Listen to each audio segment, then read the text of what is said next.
నమస్తే. Welcome to our channel. Senior journalist Damu Balaji గారు ఉన్నారు. వారితో మాట్లాడదాం. సార్ నమస్తే సార్. నమస్తే. సార్ జీబీఎస్ అనే ఒక కొత్త వ్యాధి వ్యాప్తి చెందుతుంది సార్. పూణేలో రీసెంట్‌గా 120 మంది దీని బారిన పడ్డారు అనేది న్యూస్ వచ్చింది. సో అసలు జీబీఎస్ అంటే ఏంటి? ఈ వ్యాధి నిర్ధారణ ఎలా చేస్తారు? అలాగే ఈ వ్యాధి క్యూర్ అయ్యే అవకాశాలు ఉంటుందా? లేదా ఈ వ్యాధి స్ప్రెడ్ అయ్యే అవకాశాలు ఎక్కువగా ఉంటుందా? మనకి కోవిడ్ తర్వాత అనేక రకాల కొత్త వ్యాధులు లేదా పాతకాలంలో ఉన్నవే మళ్ళీ కొత్తగా హ్మ్. విజృంభించడం అంటే రిజరెక్షన్ ఆఫ్ ఓల్డ్ డిసీజెస్. హ్మ్. జనరల్గా కొత్త వ్యాధులు అనేవి తక్కువే ఉంటాయి. కొత్తగా పాతవే రకరకాల కాంబినేషన్లు బయటకు వస్తూ ఉంటాయి. ఓకే. సో అలాగా మనకి ఏదో ఒకటి వస్తూనే ఉంది. ఆ న్యూస్ భయపెడుతూనే ఉంది. రీసెంట్గా కూడా మనకి చైనా నుంచి కొత్త ఆ, వ్యాధి భయపెట్టింది. హాస్పిటల్ అన్ని నిండిపోతున్నాయని చెప్పారు. దాని తర్వాత గవర్నమెంట్స్ కూడా అలర్ట్ అయినాయి. కొంతవరకు అది తగ్గుముఖం పట్టింది. ఇప్పుడు ఒక నిన్నటి నుంచి ఒక భయానకమైన వార్త వైరల్ అవుతుంది. అదేంటంటే మహారాష్ట్రలో పూణే క్లస్టర్లో జీబీఎస్ అనే ఒక వ్యాధి విపరీతంగా స్ప్రెడ్ అయిపోయింది. మొత్తం హాస్పిటల్స్ అన్నీ నిండిపోయినాయి అనే వార్తలు వైరల్ అవుతుంది. ఆ జీబీఎస్ వ్యాధి ఏంటి, దాని సిమ్టమ్స్ ఏంటి, దానికి మెడికల్ ట్రీట్మెంట్ ఏంటి, దాన్ని ఎలా డీల్ చేయాలి, దానికి స్ప్రెడ్ ఏ స్థాయిలో అవుతుంది, అవును సార్. అదేమన్నా పాండమిక్ అంటారు కదా, అలాగా ఇది కూడా ఒక అంటువ్యాధ అంటువ్యాధి. వ్యాపిస్తుందా, ఈ విషయాలు మనం తెలుసుకుందాం. సో జీబీఎస్ అనేది గులియం బర్రే సిండ్రోమ్ అనే దాని పేరు, పూర్తి పేరు. ఇది ఒక బ్యాక్టీరియా, క్యాంపిలో బ్యాక్టర్ జైజుని అనే ఒక బ్యాక్టీరియా వల్ల వస్తుంది అనేది ప్రధానంగా చెప్తున్నారు. దీని లక్షణాలు మాత్రం సివియర్గా ఉంటాయి. ఇది ఒక రకమైన న్యూరాలజికల్ డిజార్డర్. న్యూరాలజికల్ డిజార్డర్ అంటేనే బ్రెయిన్ మీద మన స్పైనల్ కార్డ్ మీద ఎఫెక్ట్ ప్రధానంగా పడుతుందన్నమాట. దీని లక్షణాలు అంటే ఫస్ట్ ఏమో ఒక టింగ్లింగ్ సెన్సేషన్, ఎవరో గుచ్చినట్టు అలాగా చేతులు కాళ్ళు అలా ఉంటుంది. దాని తర్వాత మజిల్ వీక్నెస్ వచ్చేస్తుంది. కంప్లీట్గా నిస్సత్తువ మజిల్ అంతా కూడా వీక్ అయిపోతాయి. దాని తర్వాత వాకింగ్ కష్టమైపోతుంది, మెట్లు ఎక్కడం కష్టమైపోతుంది. అంటే కాళ్ళంతా పెయిన్స్ వచ్చేస్తాయి. దాని తర్వాత అండర్ బాడీ పార్ట్స్ మెయిన్గా చచ్చుబడిపోయే టైప్, అంటే బ్రెయిన్కి ఇది ఎఫెక్ట్ అయ్యి బ్రెయిన్ నుంచి సిగ్నల్ బాడీకి వెళ్ళి బాడీ ఇది ఇచ్చేస్తుంది. అంటే ఇమ్యూన్ సిస్టమ్ మీద ఇది ఫస్ట్ అటాక్ చేస్తుంది అనమాట. దాని తర్వాత ఐస్ లేకపోతే ఫేషియల్ మజిల్స్ ఇవన్నీ కూడా పెయిన్ వచ్చేసి మన కళ్ళు కూడా పూర్తిగా కదిలించలేని పరిస్థితుల్లో వచ్చేస్తుంది అనమాట. సివియర్ బాడీ పెయిన్స్ వచ్చేస్తాయి. దాని తర్వాత బీపీ కూడా విపరీతమైన ఫ్లక్చువేషన్స్, బాగా లోగా పడిపోవడం, హైగా పెరగడం, ఇలాగా అయిపోతాయి అనమాట. ఓవరాల్గా ఇది పెరాలసిస్కి కూడా దారితీయచ్చు. పక్షవాతంలోకి, అంటే మాటలు సరిగా రాకుండా నోరు వంకర తిరిగిపోయి ఒక పక్క కంప్లీట్గా బాడీ పనిచేయని పరిస్థితుల్లో పెరాలసిస్ కూడా వచ్చే అవకాశం ఈ జబ్బులో ఉంది. ఇది తీవ్రమైన జబ్బే. అయితే ఇప్పుడు మహారాష్ట్రలో జనవరి 9న ఫస్ట్ కేసు ఫైండ్ అవుట్ చేశారు. ఆ వ్యక్తి చనిపోయారని చెప్తున్నారు.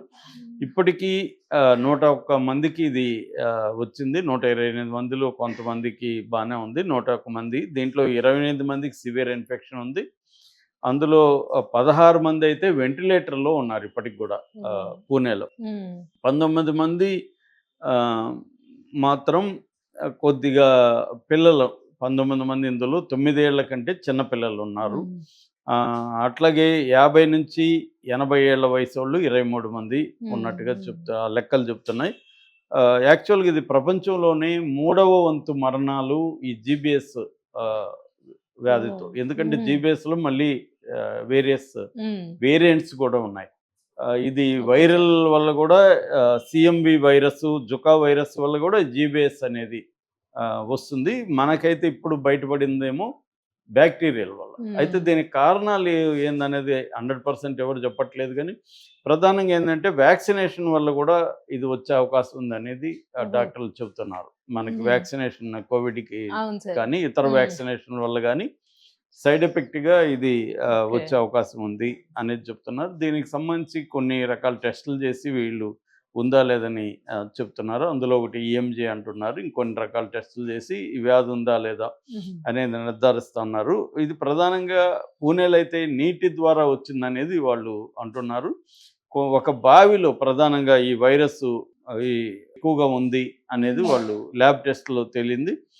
ఇప్పటి వరకు 25,578 ఇండ్లను పూణేలో మొత్తం ఆ ఇండ్లకు సంబంధించి కంప్లీట్గా వాటర్ తీసుకొని చెక్ చేశారు. ఆ ఇళ్ళకి సంబంధించినంత కూడా శానిటైజేషన్ అవన్నీ కూడా పూణే అక్కడ గవర్నమెంట్ చేస్తుంది. సో మామూలుగా ఈ జబ్బు వచ్చిన తర్వాత జనరల్గా 6 months అన్న పడుతుంది కోలుకోవడానికి మినిమం అంటున్నారు. కొంతమందికి ఏండ్లు కూడా పట్టే అవకాశం ఉంది. ఇది కాస్ట్లీ కూడా అని చెప్తున్నారు ట్రీట్మెంట్. ఎందుకంటే దీంట్లో 3 రకాల ట్రీట్మెంట్ ఉంటాయి. ఒకటేమో హాస్పిటల్లో చేరి అక్కడ ట్రీట్మెంట్ తీసుకోవడం, రెండోదేమో సపోర్టివ్ కేర్, మూడోదేమో రిహాబిలిటేషన్. 3 రకాల స్టేజెస్ ఉంటాయి. ఈ ఫస్ట్ స్టేజ్లో ఇమ్యూనోగ్లోబులిన్ అనే IVIG అనే టాబ్లెట్ ఇంజెక్షన్ వాడాలి. ఈ ఇంజెక్షన్ వెరీ కాస్ట్లీ అని చెప్తున్నారు. పూణేలో ప్రజెంట్ ఇది ఒక ఇంజెక్షన్ 20,000 అని చెప్తున్నారు. సో అటువంటి ఇంజెక్షన్లు వేసుకోవాల్సి ఉంటుంది. సో కాస్ట్లీ కాబట్టి గవర్నమెంట్ దీన్ని ప్రొవైడ్ చేసే పరిస్థితి అయితే ప్రజెంట్ ఉంది అక్కడ అనేది అయితే చెప్తున్నారు. ఇది ఇతర రాష్ట్రాలకు కూడా వ్యాపిస్తుంది. ఎందుకంటే ఇప్పుడు మన తెలుగు వాళ్ళు కూడా పూణేలో చాలామంది జాబ్స్ చేస్తున్నారు. అక్కడ IT ఇండస్ట్రీ బాగుంది. అలాగా మనకు కూడా వస్తుందా తెలుగు రాష్ట్రాలు అనేది కూడా ఆరోగ్య శాఖలు అప్రమత్తంగా ఉంటున్నట్టు చెప్తున్నారు. దీనికి సంబంధించి ఇమ్యూనోగ్లోబులిన్ అనే ఇంజెక్షన్ని రెడీ చేసుకోవడం, తర్వాత అవేర్నెస్ క్రియేట్ చేయడం. అంటే ఇప్పుడు ఒక జబ్బు అక్కడ వచ్చిందనగానే మనం ప్యానిక్ అయిపోయి భయపడాల్సిన అవసరం లేదు, కానీ జాగ్రత్తగా తీసుకోవాల్సిన అవసరాలు అయితే ఉన్నాయి. ఒకటి ఇమ్యూన్ సిస్టమ్ని పెంచుకోవాలి. ఎందుకంటే ఇది ఇమ్యూన్ వ్యవస్థ మీద ప్రధానంగా పనిచేస్తుంది. మనకి బాడీలో ప్రతి ఒక్కరికి కూడా ఇమ్యూనిటీ అనేది ఉంటుంది. ఇమ్యూన్ సిస్టమ్ అనేది మనకు వచ్చే ఫారిన్ బాడీస్, బ్యాక్టీరియాస్ కావచ్చు, వైరస్ కావచ్చు, వీటితో ఫైట్ చేస్తూ ఉంటుంది.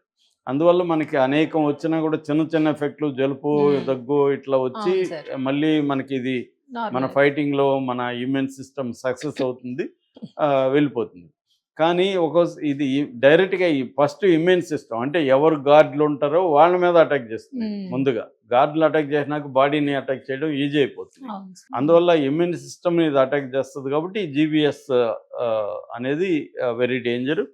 సో అట్లాగే కాస్ట్లీ కూడా ఉండడం వల్ల పేదలంతా మామూలుగా తక్కువైతే మనం ఎక్కువగా ఈ మధ్య ఇండియాలో ప్రైవేట్ హాస్పిటల్సే ప్రజలకి కాపాడుతూ ఉన్నాయి. ఎందుకంటే పబ్లిక్ హెల్త్ కేర్ అనేది బాగా డిస్ట్రాయ్ అయిపోయింది. సో ఇవాళ గవర్నమెంట్ హాస్పిటల్ అవన్నీ ఎలా ఉన్నాయో మనం చూస్తున్నాం. ఏదో కొన్ని తప్ప అదర్వైజ్ గవర్నమెంట్ హాస్పిటల్ అంతా కూడా ఘోరంగా ఉంటాయి. వాటిలో మందులు మా డాక్టర్ ఫ్రెండ్ చెప్తున్నాడు, కనీసం తిరుపతికి సంబంధించి దూది కూడా లేదు అక్కడ అని, కాటన్ కూడా లేదు, దొరకట్లేదు. అంత ఘోరమైన పరిస్థితుల్లో ఇవాళ ఏంటంటే గవర్నమెంట్స్ అన్నీ కూడా హాస్పిటల్స్ని ఫండ్స్ లేకుండా వాటిని నిరాదరణకు గురి చేయడంతో పబ్లిక్ హెల్త్ సెక్టర్ అనేది బాగా డ్యామేజ్ అయిపోయింది.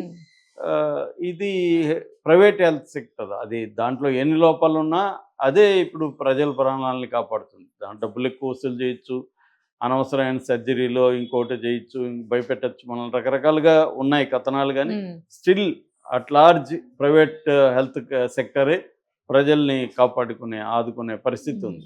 అయితే దానికి అఫోర్డ్ చేసేవాళ్ళు అందరూ ఉండట్లేదు. అందుకనే ఆరోగ్యశ్రీ లాంటివి చాలా ఇంపార్టెంట్. ఆరోగ్యశ్రీ అంటే ఫస్ట్ వైఎస్ఆర్ ఆ విషయంలో చాలా మంచి పని చేశాడు. దాన్ని కంటిన్యూ రకరకాల రూపాల్లో కంటిన్యూ చేస్తున్నాయి. ఎందుకంటే అప్పటి వరకు ఏంటంటే ప్రభుత్వ హాస్పిటల్ మాత్రమే పేదలు వెళ్ళే పరిస్థితి, ప్రైవేట్ హాస్పిటల్కి వెళ్ళలేని పరిస్థితి. ఎప్పుడైతే ఆరోగ్యశ్రీ వచ్చిందో ప్రైవేట్ హాస్పిటల్కి కూడా